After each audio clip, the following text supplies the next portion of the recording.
I'm Thomas. I'm Cam, and we're the producers here at DnDumbasses. Before we get into the episode, we want to give a huge shout out to our amazing sponsors at Tabletop Game Shop.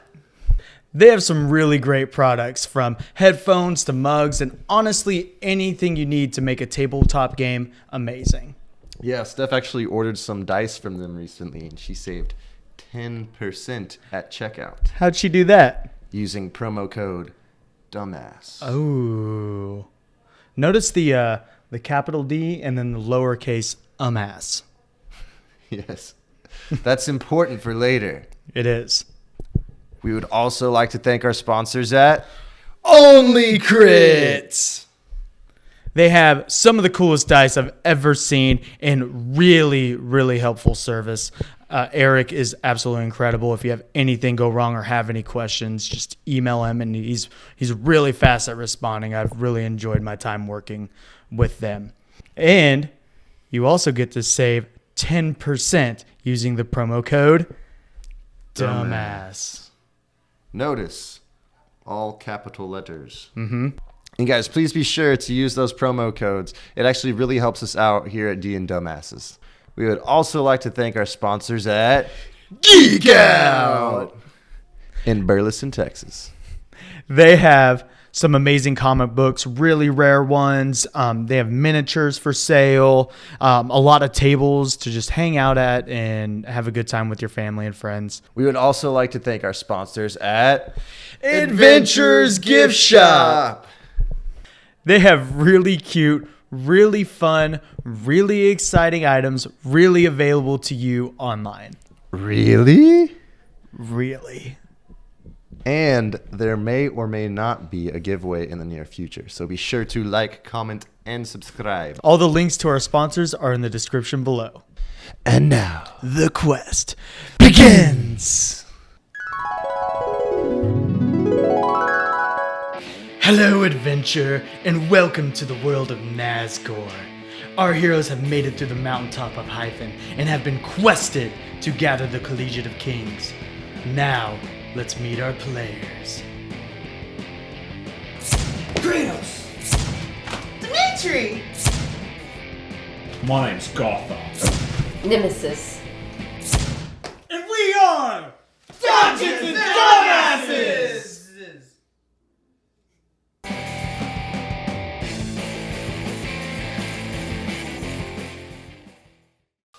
On this very special episode of Dungeons and Dumbasses, we have just Steph here. They were in a middle of a fight with your old nemesis. I guess it was your old partner that you used to run around with, and now has become a nemesis through these actions. She's here trying to kill you, but you were able to take her down in the midst of this huge battle, and you drug her down to the cellar. So you weren't a part of like the big... You know, you didn't see Garthok's father die. You didn't see any of this. You've been down in the cellar sitting on a body. Thanks, bro. Sitting on like one of the dead guards' bodies downstairs, just waiting for her to wake up. And that's when a dwarf, comes in and he goes, Nemesis. He goes, I have, I could see these could be useful to you in a time like this. And he's gonna hand you. I'll stick these my daggers. dagger that I was using to pick my nails into that dude's head and just walk up and go get the daggers. Okay, cool. He hands it and he's like, can I be around to watch this, or is this private? It's private. He goes, It's private, Wilson. he goes, I was like, dang it. Hi, guys. Can I hang out? Does he smell bad? Did he smells fart? so bad. I don't know. Dog break. We haven't had a one. I brought him in here because he was barking. I was trying to get the sound and shit. Okay. Get your fucking ass outside, you piece of shit. God damn, dude, go outside. Wilson, go. Anyway, so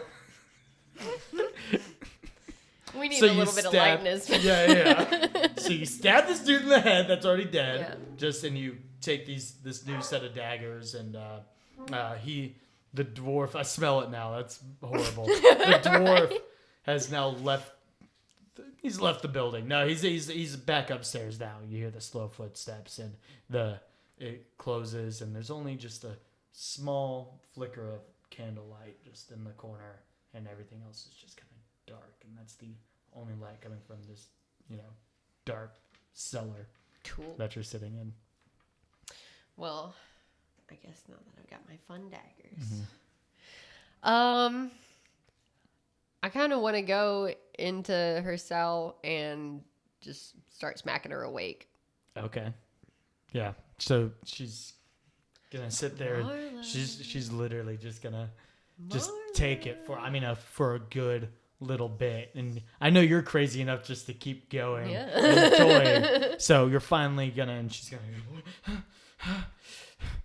you, Hey, you, you're awake finally. starting to struggle, and in the whatever you put her in, or she's just sitting there struggling. Little trying to get out of manacles. these- out of these little things.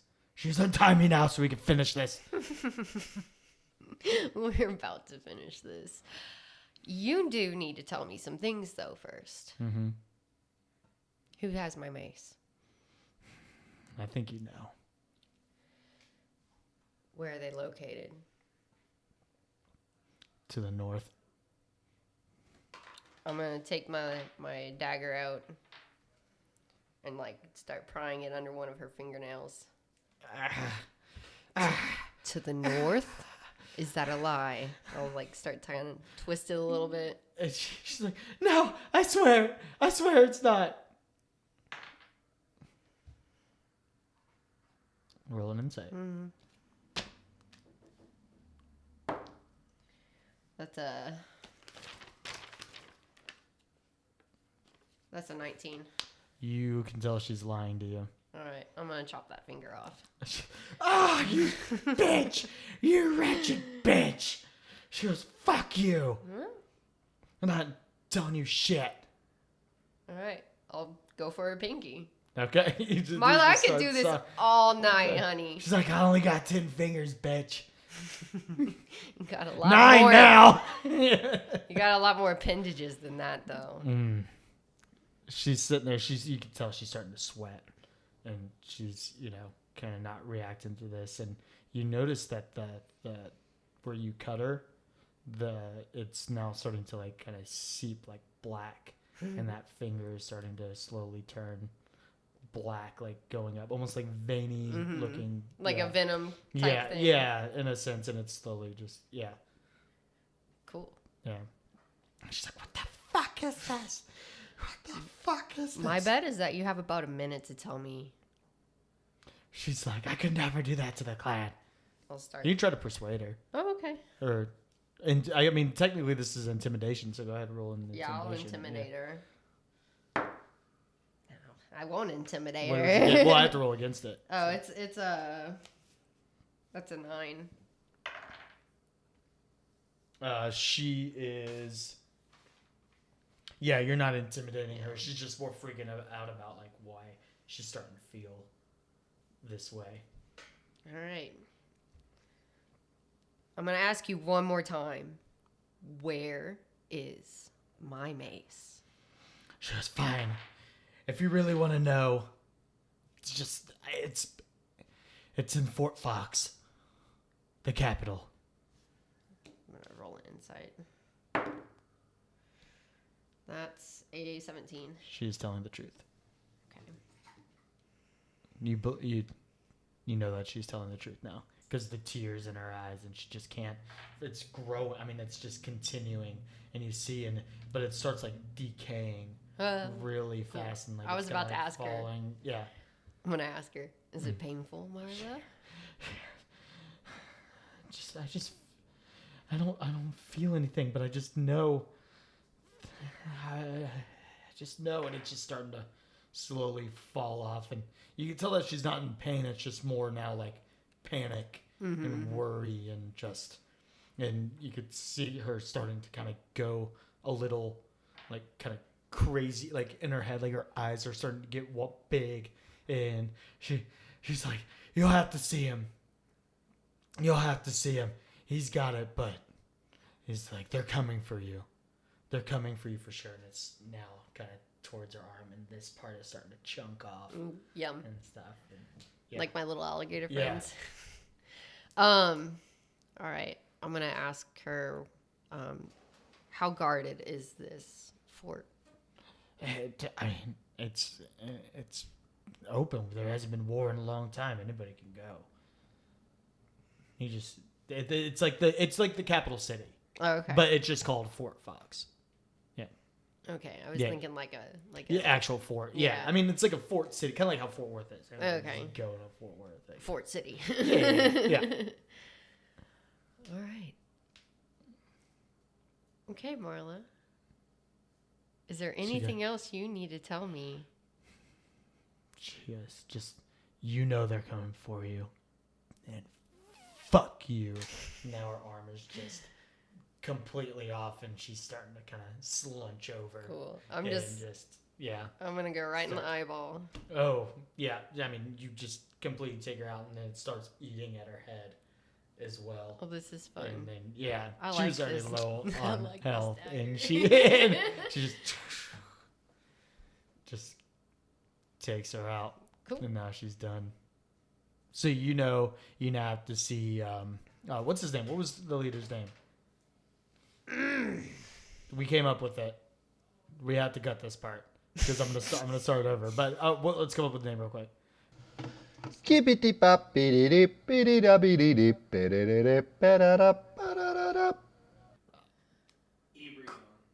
Ebrion. That's pretty cool. Actually. That's pretty cool. That's pretty cool. So you now know that you have to go see Ebrion. Okay. That he has your mace. He's the leader of that assassin Cool. guild you were in. Fun stuff. Yeah. So what do you do now? I mean, she's decaying at this point. I mean, yeah, there's just I mean, nothing. It's I took off all her fine. shit, so I'm gonna go rifle through that, see if I can find anything Okay. useful. I mean, you definitely find like just more thieves' tools, for sure. And I mean, there's a cowl that she was wearing, and it's like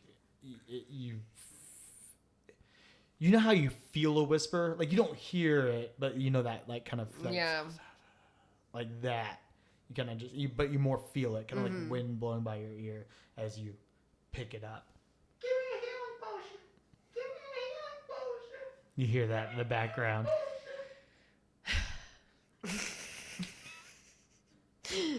But that's it. She doesn't have any more of those like fun little bombs. Oh, no, she doesn't have those. Okay, Yeah. that's about it. You'll have to maybe check the other bodies, but yeah. Yeah. Well, yeah. I'll walk up and go see what the hell's going on upstairs. And you walk out, and it's like a total like just shitstorm. Like Malik's dead. As you see Garthok just like completely distraught. He's kind of speaking to his father and Goliath, and then he's dead. He's like just holding his father, and Kratos is sitting there, and there's rags, and you see a new woman. Like I said, she's dressed in fur, pretty much, and yeah. I'll leave you guys for 2 minutes. What happened? And that's where we're gonna swing into the into the episode. That's awesome. Heck yeah.